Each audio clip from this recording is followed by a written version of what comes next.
শেখ হাসিনা মা হিসেবে আবু সাইদের মার যে কথাগুলো, যে আমার ছেলেকে চাকরি দিবি না প্রাণটা নিবি কেন, এর কি উত্তর শেখ হাসিনার আছে? তারও তো সন্তান আছে। এবং আমার মনে হয় এই প্রশ্নটা সকলকে পিঠে। আমি নোয়াখালীর মেয়ে। নোয়াখালীতে একটা কথা আমরা সবসময় ছোটবেলার থেকে শুনেছি, মা বলতো বেশি উতরাইচ্ছা। উতরাইচ্ছা মানে কি? বেশি টকবক, বেশি দেমাগ দেখাইচ্ছা। নিজেকে সংবরণ করার সেই সক্ষমতা তৈরি করতে হবে। এবং এই সরকার, বিশেষ করে প্রধানমন্ত্রীর দম্ভ, তার অহংকার, দম্ভ উতরাতে এমন পর্যায়ে গেছে পতন অনিবার্য। কতগুলো লাশের উপর দিয়ে পতন হবে সেটাই দেখার বিষয়। এবং এত রক্ত খেকো প্রধানমন্ত্রী আমরা তো আসলেও দেখি নাই।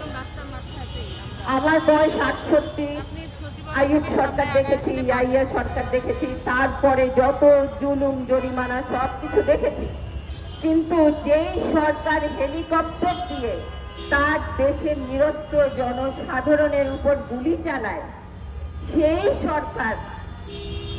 সরকার দেউলিয়াপানা ছাড়া আর কোনো সরকারই না।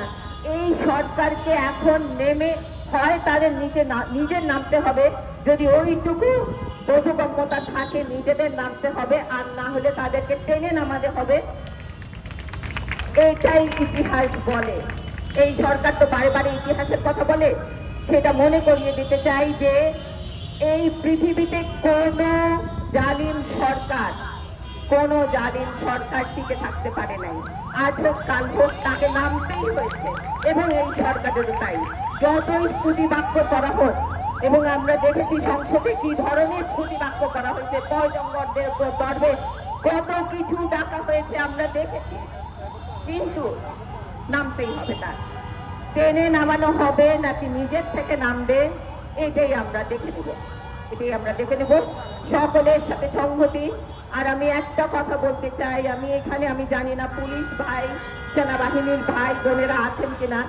আমি একটা কথা বাংলাদেশের সকল মায়ের পক্ষ থেকে বলতে চাই, আর গুলি ছড়বেন না, বাচ্চাদেরকে মারবেন না। বাচ্চারাই ভবিষ্যৎ। তার মানে প্রত্যেক গুলি বাংলাদেশের ভবিষ্যৎকে হত্যা করছে। এইটা আপনাদের বুঝতে হবে। আপনাদের হাতে রক্ত থাকতেও পারে, নাও থাকতে পারে, কিন্তু প্রত্যেকের বিবেক আছে। বিবেকটাকে জাগ্রত করুন, জনসাধারণের কাতারে চলে আসুন। সবাইকে সালাম।